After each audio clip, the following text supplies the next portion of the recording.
Bapak, kami bersyukur malam hari ini Engkau mempertemukan kami di sini. Kami percaya dalam kehidupan kami itu sesungguhnya tidak ada yang kebetulan.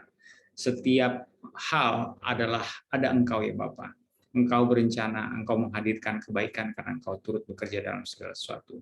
Termasuk malam hari ini kami percaya Engkau hadir di tengah-tengah kami, memimpin setiap kami di sini, memimpin kesaksian saya Bapa, agar perkataan yang keluar dari mulutku adalah perkataan-Mu, agar semuanya bisa melihat bahwa Engkau adalah Allah yang real, Allah yang setia, Allah yang sungguh ada, Allah yang selalu berjuang bagi kami, membela kami senantiasa.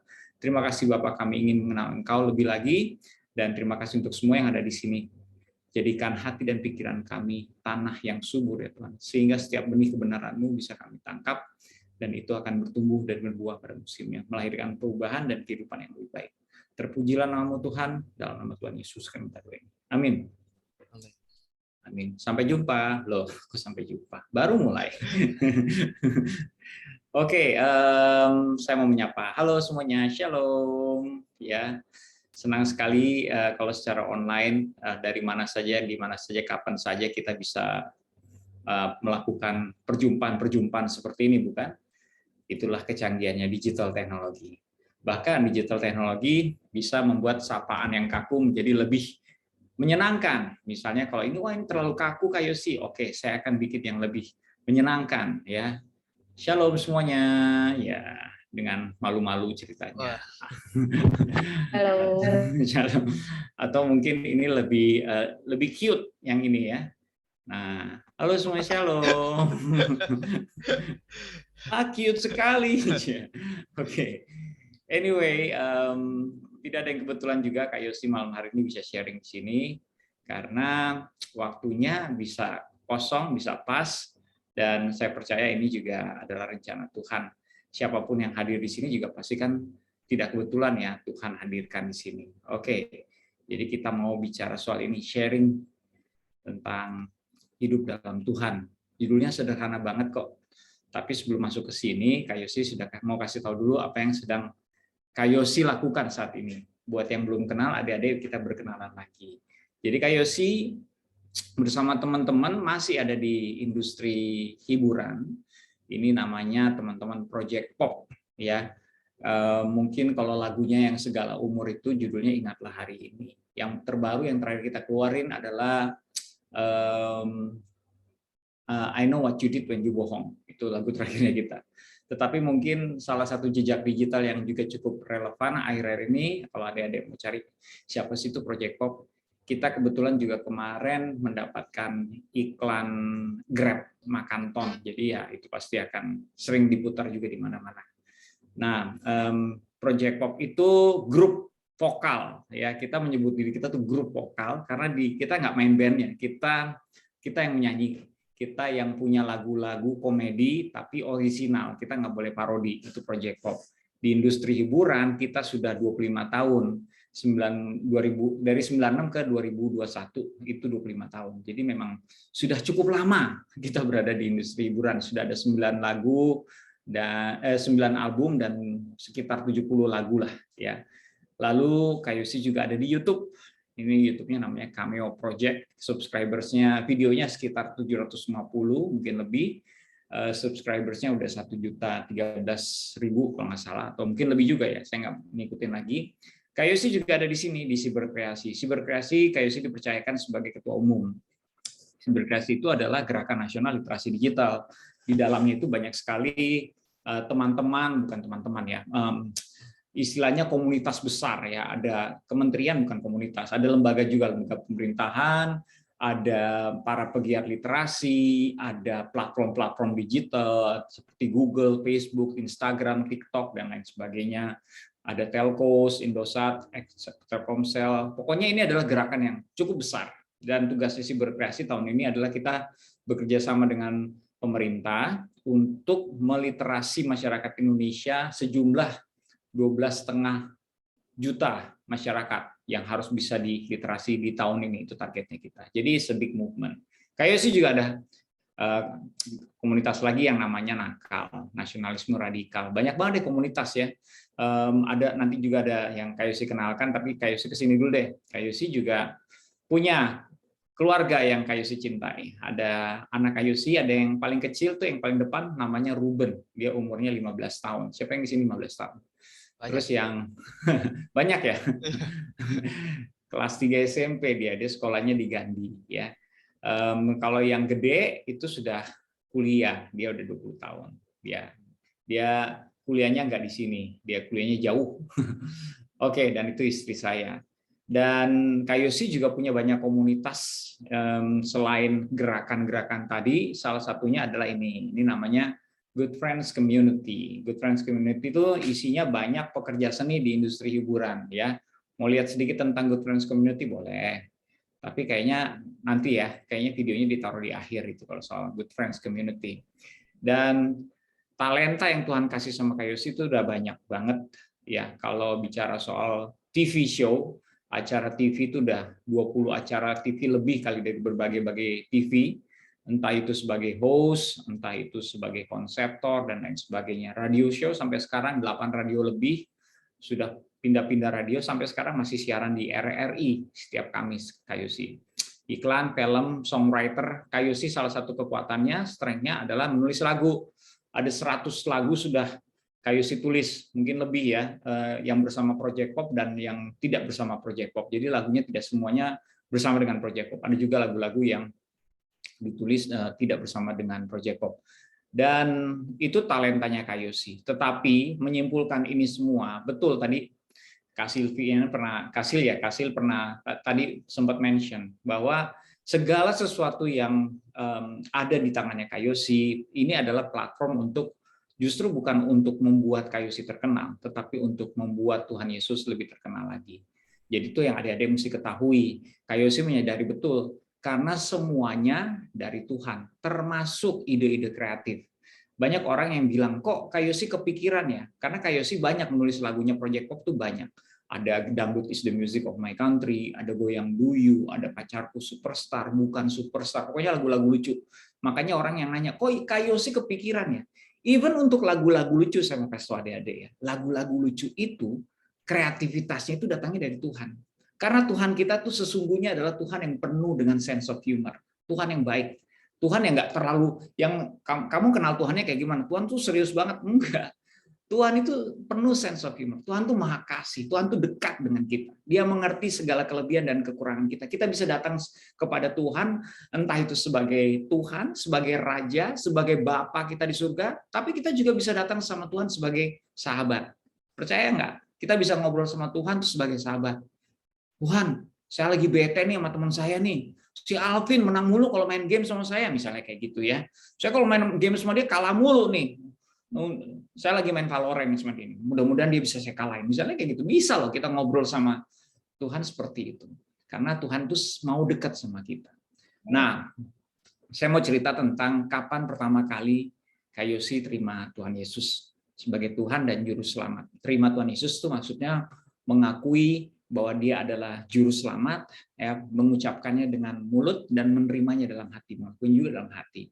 Jadi pertama kali ya ketika Kayusi berumur SMP, SMP kelas 1 atau kelas 2. Kelas 2 berarti 14 tahun ya. 14 tahun Kayusi terima Tuhan Yesus itu di sebuah retreat. Dulu Kayusi itu pindah-pindah tinggalnya, tidak pernah di satu tempat karena orang tuanya Kayusi kerjanya di Bank Negara Indonesia, BNI namanya ya. BNI itu suka pindah-pindahin pegawainya. Ya pindah. Kayusi lahir di Jakarta, habis itu pindah ke Manado, adiknya Kayusi lahir, habis itu pindah ke Donggala, habis itu pindah ke Ujung Pandang, habis itu pindah ke Tegal. Dari Tegal Kayusi pindah ke Singapura. Kayusi pernah di Singapura. Jadi, nah di Singapura ini waktu SMP, Kayusi ikut retreat dan di retreat itulah Kayusi terima Tuhan Yesus. Cukup aneh kejadiannya kalau Kayusi ingat pada saat itu, kayak kok orang-orang yang lain yang maju pada nangis, Kayusi nggak nangis. Kayusi merasa ya ini sebuah ajakan atau panggilan yang baik kayaknya ya, terima Tuhan Yesus. Kayusi sesungguhnya tidak mendengarkan khotbahnya dengan jelas pada saat itu, tetapi begitu ditanya sama pendetanya, ada yang mau terima Tuhan Yesus, wah mau dong. Kayusi merasa itu bukan sesuatu yang buruk, makanya Kayusi memberanikan diri maju. Cuman begitu sampai di depan, Kayusi baru sadar kok yang maju cuman yang anak kecil kayaknya cuman Kayusi nih, yang lain orang gede semua, terus pada nangis. wah kenapa mereka mesti nangis? Salah nggak ya saya maju? Nggak nangis, saya kayak sih nggak nangis maju gitu loh. Tapi nggak ada yang salah. Karena sebenarnya ketika kita memutuskan untuk terima Tuhan Yesus, itu adalah satu keputusan terbaik yang pernah kita lakukan selama hidup kita. Satu keputusan yang paling baik. Kalau kita memutuskan untuk mau percaya, menyerahkan hidup kita sama Tuhan Yesus. Karena pada saat itu juga, tahu nggak teman-teman, kalau kita terima Tuhan Yesus, kita akan diberikan Roh Kudus. Dan Roh Kudus itulah yang akan memimpin kehidupan kita, sehingga ada nggak teman-teman di sini yang sudah terima Tuhan Yesus? Saya percaya ada ya. Sehingga kalau kita buat salah tuh suka rasanya nggak enak, nggak ada damai sejahtera. Tapi dia ada di situ bukan untuk menghakimi kita. Roh Kudus itu justru dia itu penolong, ya dia penolong. Kenapa kita nggak damai sejahtera? Biasanya karena kita diingatkan oleh firman Tuhan. Karena Roh Kudus salah satunya adalah tugasnya dia untuk mengingatkan firman Tuhan, apa yang kita baca. Kok kamu jahat sama dia? Bukankah kasih itu lemah lembut? Misalnya seperti itu ya. Bukankah kasih itu sabar? Nah itu yang diingatkan Roh Kudus tuh seperti itu. Sehingga kita kalau buat salah tuh suka nggak enak. Nah ini kalau teman-teman belum mengalami, mungkin teman-teman atau belum mengerti selama ini yang sudah memiliki Roh Kudus, oh itu ternyata yang membuat saya suka nggak enak kalau berbuat salah ya. Itu Roh Kudus karena dia ada dalam kita untuk memimpin kita, untuk membantu kita supaya kita tuh hidup di jalan yang benar ya. Istilah spirit led adalah orang yang mau menyerahkan pimpinan kehidupannya sama Roh Kudus. Belajar tiap hari, belajar mendengarkan suara Roh Kudus, nggak gampang loh, nggak gampang. Oke. Tapi Kak Yosi mulai dari sini dulu deh. Jadi waktu pertama kali terima Tuhan Yesus, Kak Yosi itu dikasih ayat. Ayatnya Kak Yosi adalah Matius 6 ayat 33. Siapa yang tahu? Carilah dahulu kerajaan Allah dan kebenarannya, maka semuanya akan ditambahkan kepadamu. Itu ayat keren banget, tahu nggak? Ya, jadi waktu Kak Yosi terima Tuhan Yesus, kayak Kak Yosi disuruh, waktu itu pengertiannya Kak Yosi, kalau dikasih ayat itu, wah ini hikmat. Jadi ayat atau firman Tuhan itu, dia itu bisa menjadi makanan rohani, ya. Mudah-mudahan bahasanya tidak terlalu berat ya.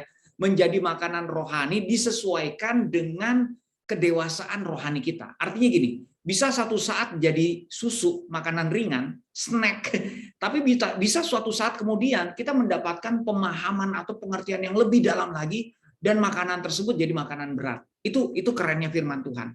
Roh Kudus bisa menerjemahkannya seperti itu. Jadi pertama kali waktu Kak Yosi terima ayat itu, Kak Yosi diarahkan untuk terus mencari komunitas. Kak Yosi memikirkannya seperti itu. Wah, carilah dahulu kerajaan Allah. Berarti saya harus mencari Tuhan terus setiap hari, rajin berdoa, cari komunitas. Karena kalau berkumpul dengan komunitas, bertumbuh dalam komunitas, lebih gampang terjaga semangatnya. Kalau sendiri-sendiri, kadang-kadang membosankan, benar nggak? Kalau siapa yang di sini suka bolong-bolong, kalau suruh baca firman, suruh saat teduh, suruh berdoa, pasti suka bolong-bolong. Tapi kalau sama komunitas, kita ada teman-teman yang saling mengingatkan, saling mendoakan, diskusi tentang Alkitab, itu menyenangkan. Itu yang membuat kita lebih semangat untuk bertumbuh, bukan? Tuhan tahu kok kita butuh komunitas. Teman-teman tahu nggak teman-teman butuh komunitas ya? Jadi Kak Yosi diarahkan untuk menemukan komunitas, mencari komunitas. Itu waktu ayat tersebut menjadi snack. Tapi dalam pertumbuhannya, ini contoh aja ya, intermezzo. Ayat tersebut ketika kita sudah semakin dewasa secara rohani, kita akan Kak Yosi diterjemahkan ayatnya begini. Jadi ingat ya, ayat itu ada kata dahulu, berarti prioritas. Ingat, ayat itu ada kata carilah, ya berarti kegiatan kita mencari Tuhan. Betul. Tetapi yang menjadi perhatian Kak Yosi di situ ada kerajaan Allah. Jadi bukan sekedar mencari Tuhan, tetapi kehidupan kita sebenarnya adalah proses menjadikan Allah raja. Makanya kerajaan Allah. Menjadikan Allah raja nggak semudah itu. Kenapa? Karena kalau kita dalam pertumbuhan kita nggak bertumbuh di komunitas yang benar, kita akan mengizinkan banyak raja-raja lain menjadi raja dalam kehidupan kita. Misalnya raja keuangan, ada yang cinta uang. Gimana Tuhan mau menempati diri hati kita sebagai raja kalau kita cinta uang? Ada yang raja kesombongan, apa-apa tentang dirinya, apa-apa dia harus didahulukan, apa-apa dia harus dinomorsatukan. Gimana Tuhan mau jadi raja kalau diri kita sendiri yang jadi raja dalam hati kita. Jadi ada banyak raja-raja yang masih harus kita kalahkan dalam pertumbuhan kita. Anyway, itu awal mulanya.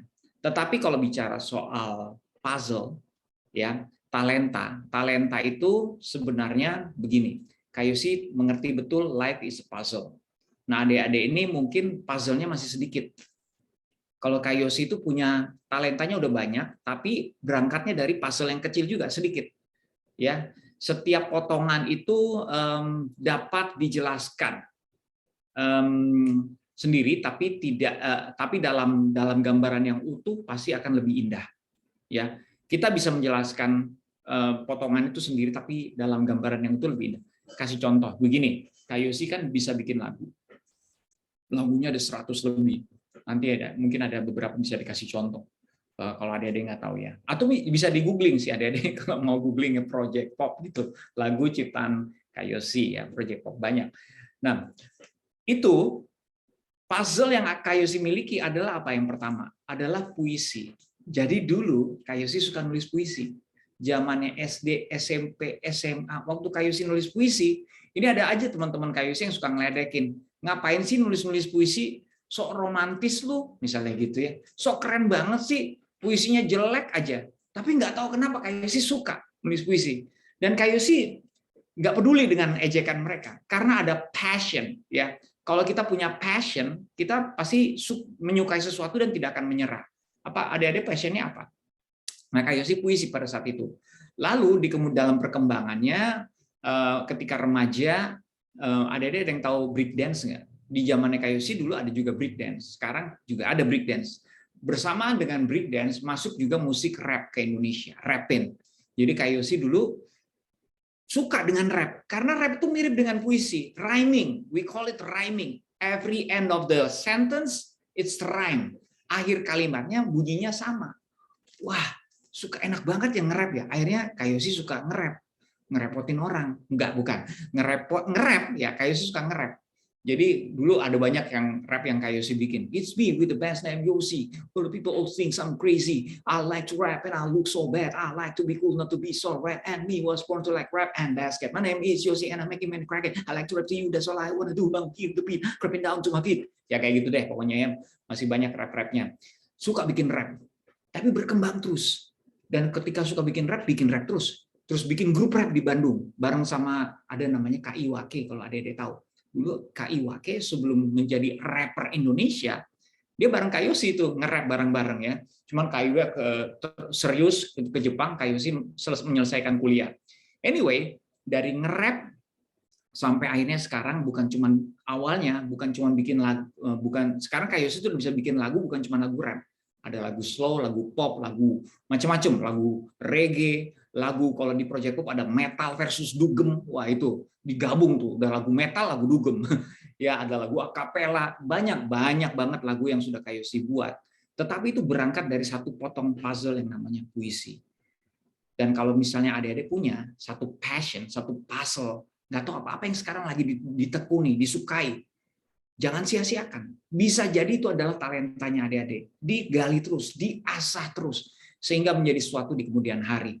Terus kalau ada orang yang menolak, nggak suka, it's okay. You need that.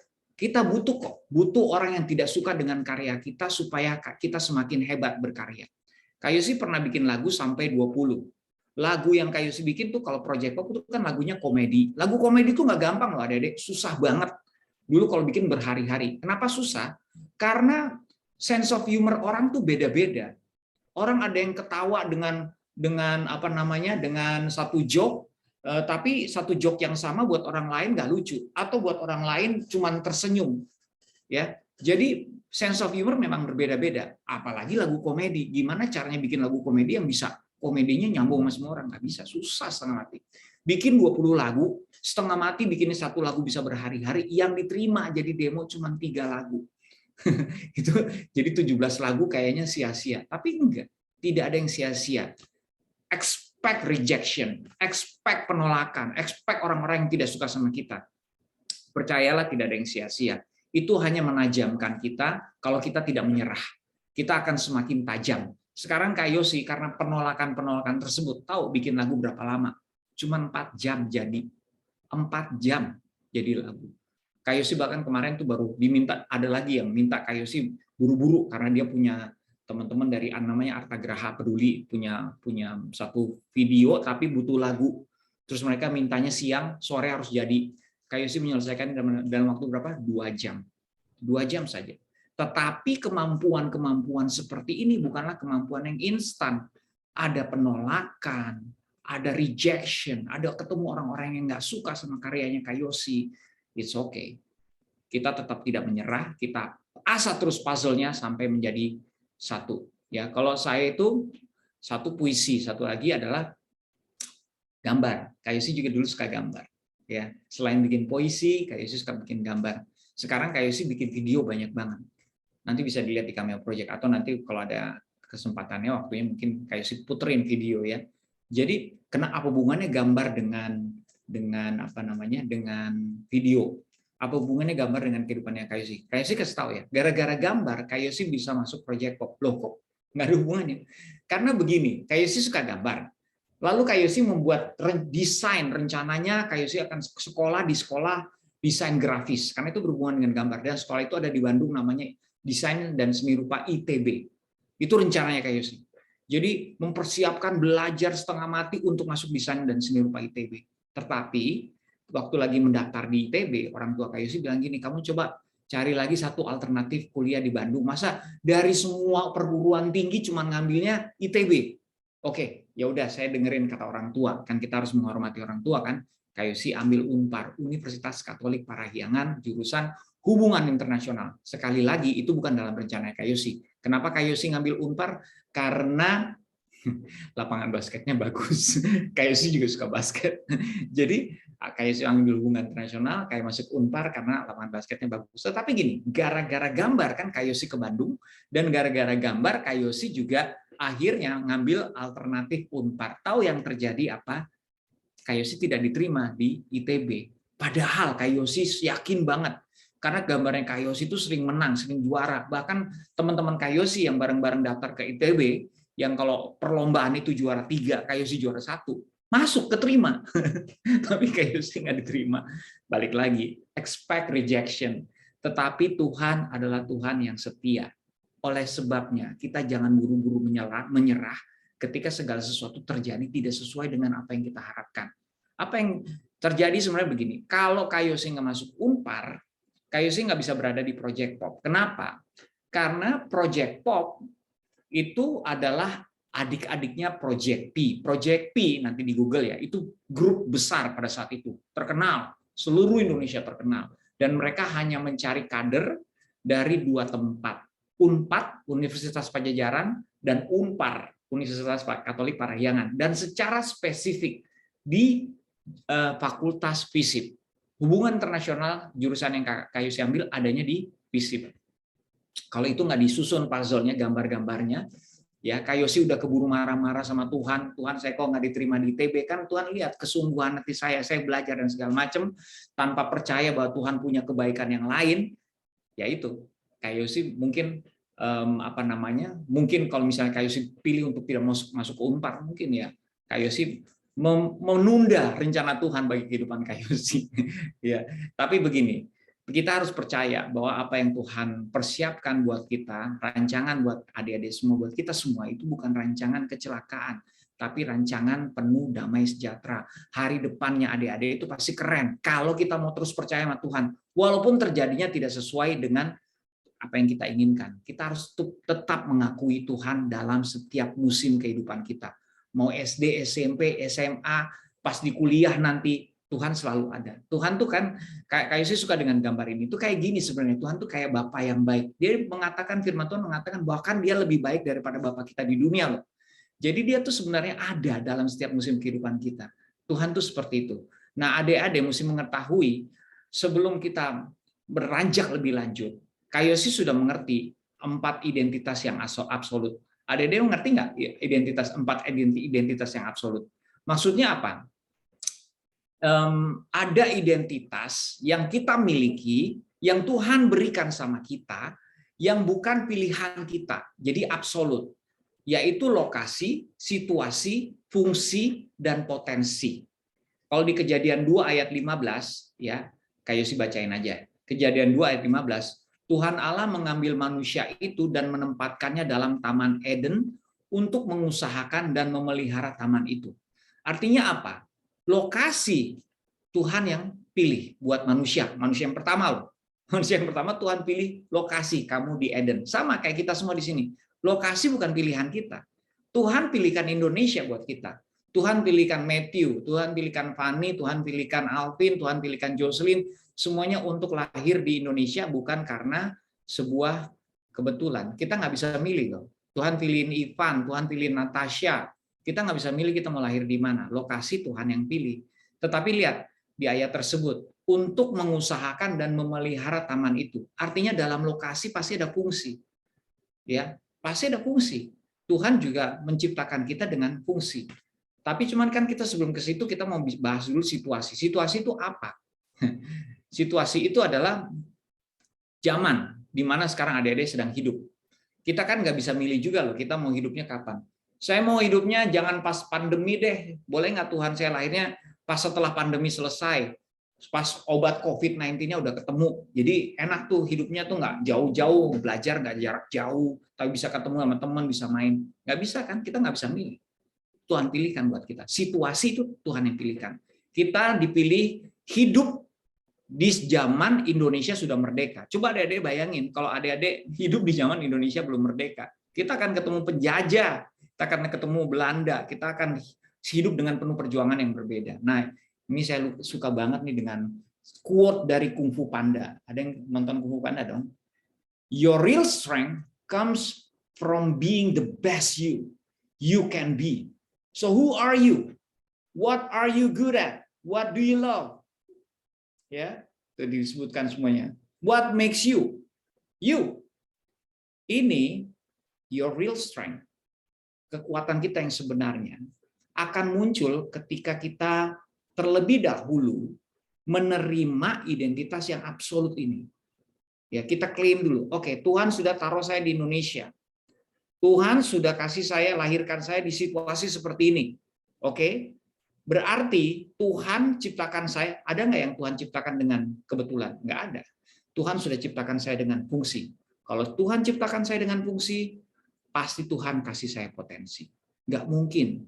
Nggak mungkin Tuhan nyuruh Adam memelihara taman kalau Tuhan nggak tahu Adam bisa memelihara taman. Kalau kita baca lebih lanjut, ada lagi loh tugasnya Adam. Memberi nama binatang. Di Kejadian ya. Kalau Tuhan tidak tahu bahwa Adam mampu memberi nama binatang, Tuhan tidak akan kasih tugas seperti itu. Jadi setiap kita Tuhan kasih tujuan, Tuhan kasih kemampuan, karena Tuhan yang ciptain, jadi Tuhan tahu kamu pasti bisa melakukannya. Tenang aja. Karena saya nyiptain kamu, tujuan kamu ada, kemampuan kamu juga ada. Nah, buat adik-adik di sini yang masih mencari identitas, mungkin ini saatnya saya mau mengingatkan 2 identitas yang penting. Ya, tadi kan 4 identitas yang absolut ya. Terima dulu, ya. Terima dulu, ambil dulu semuanya. Oke, saya dilahirkan di Indonesia, saya dilahirkan di zaman yang seperti ini, saya dilahirkan dengan kemampuan, dengan tujuan. Masih belum percaya, saya kasih lagi 2 identitas apa yang Tuhan katakan tentang kamu. You are loved by God. Siapa yang di sini masih merasa dirinya belum dikasihi? Mungkin karena di rumah kerjanya dimarahin mulu sama mama papa. Mungkin punya kakak yang galak dan jahat. Mungkin atau mama sama papa kerjanya berantem mulu. Mungkin kayu sih nggak tahu. But jangan kecewa dan jangan kecil hati karena yang paling penting Tuhan mengasihi kamu. Kalau nggak percaya coba deh baca di Roma 8 ayat 35 sampai 39. Roma 8 ayat 35 sampai 39. Kayu sih akan baca pelan-pelan. Siapakah yang akan memisahkan kita dari kasih Kristus? Penindasan atau kesesakan atau penganiayaan atau kelaparan atau ketelanjangan atau bahaya atau pedang? Seperti ada tertulis, oleh karena Tuhan, kami ada dalam bahaya maut sepanjang hari. Kami telah dianggap sebagai domba-domba sembelihan. Tetapi dalam semuanya itu kita lebih daripada orang-orang yang menang. Sebab oleh Dia yang telah mengasihi kita. Ini kata Tuhan ya. Terus sebab aku yakin, nah ini yang keren. Ini yang keren bagian ini yang keren banget. Bahwa baik maut maupun hidup, baik malaikat-malaikat maupun pemerintah-pemerintah, baik yang ada sekarang maupun yang akan datang, atau kuasa-kuasa, baik yang di atas maupun yang di bawah, ataupun sesuatu makhluk lain, tidak akan dapat memisahkan kita dari kasih Allah yang ada dalam Kristus Yesus Tuhan kita. Jadi jangan ketipu ya adik-adik ya. Kalau ada yang pernah bisikin kamu atau ngeledek kamu, kamu tuh ya nggak guna dalam hidup ini, kamu tuh ciptaan yang parah, kamu tuh goblok, bodoh, no, itu tidak benar. Itu tidak benar ya. Kamu itu tidak pantas dikasih. Kamu tuh udah buat dosa, kalau udah buat dosa kamu tuh tidak pantas datang lagi sama Tuhan. Itu apalagi tuh? Itu yang paling sering iblis tipu kita. Adik-adik semua mesti mengerti, kesalahan sebesar apapun tidak pernah mengurangi kasih Tuhan sama kita.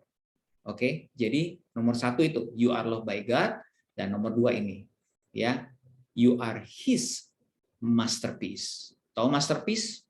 Cuman satu, cuman spesial, cuman satu yang namanya Ivan di dunia ini, cuman satu yang namanya Alvin di dunia ini, cuman satu yang namanya Suminto Wijaya di dunia ini. Nggak ada lagi, cuman satu. Itu namanya masterpiece. Kalau kamu mau baca ayatnya di mana, bacanya New Living Translation, versinya. Bible-nya tuh New Living Translation, Efesus 2 ayat 10. Ini keren banget. Ya, kalau kamu belum punya ayat favorit, ini bisa jadi ayat favorit kamu supaya kamu ingat ketika teman kamu bully kamu, ketika teman kamu perkatakan hal-hal yang jahat tentang kamu ingat ayat ini. Kamu nggak tahu apa-apa. Tuhan saya yang paling tahu tentang saya, dia mengatakan ini tentang saya. For we are God's masterpiece. He has created us anew in Christ Jesus, so we can do the good things He planned for us long ago. Ya, kita semua diciptakan karena ada perbuatan baik yang Tuhan persiapkan untuk kita lakukan. Kita punya tugas. Kita punya tugas yang spesial, oleh karena kita spesial. Masterpiece itu spesial. Jadi kita butuh kok sebenarnya untuk menemukan identitas-identitas ini, seperti Kayosi. Gimana caranya Kayosi bisa aktif berkontribusi menyalurkan talenta, karena Kayosi sudah menemukan identitas-identitas Kayosi. Kayosi menyebutnya adalah kehidupan yang secure, penuh dengan kasih. Jadi kalau kita sudah penuh dengan kasih, istilahnya kayak ini kan, kalau penuh tuh kayak ini nih, kayak gelas yang penuh, kalau diisi terus, akhirnya tumpah. Karena penuh, ya diisi kasih sama Tuhan. Kita bergaul sama Tuhan, kita cari komunitas, kita bertumbuh, akhirnya tumpah, dan akhirnya kita karena kepenuhan kita bisa memberi. Tetapi orang yang belum penuh, ya dia nggak punya sesuatu yang untuk dia beri, karena belum penuh gelasnya. Kalau dia belum penuh, dia bukan yang memberi, dia apa? Mencari. Karena belum penuh, dia sibuk mencari pengakuan, mencari views, mencari followers, mencari subscribers, mencari. Tetapi kedewasaan, nanti adik-adik akan sampai di situ. Saya percaya, Kayosi percaya. Kalau mengandalkan Roh Kudus, adik-adik akan sampai dan jadi penuh kehidupannya. Mencari pun, kalau sekarang masih dalam season itu, dalam musim itu, jangan cari tempat yang salah. Ingat Matius 6 ayat 33, apa? Carilah dahulu kerajaan Allah. Carinya jangan di tempat yang salah. Di internet belum tentu ketemu, apalagi nyari pendapat teman. Belum tentu teman kamu tahu jawabannya. So, bertanyalah sekarang. Apakah peranan kamu dalam situasi, dalam lokasi yang Tuhan kasih sama kamu? Apa fungsi kamu? Sudah pernah bertanya belum? Pasti kamu akan temukan jawabannya kalau kamu fokus ke sini. Fokus untuk belajar, fokus untuk bertumbuh, dan fokus untuk berbuah. Itu. Ya, Roma 15 ayat 1 sampai 2. Those of us who are strong and able in the faith need to step in and lend a hand to those who falter and not just do what is most convenient for us. Strength is for service. Strength is for service, not status. Each one of us had to look after the good of the people around us and asking ourselves, how can I help?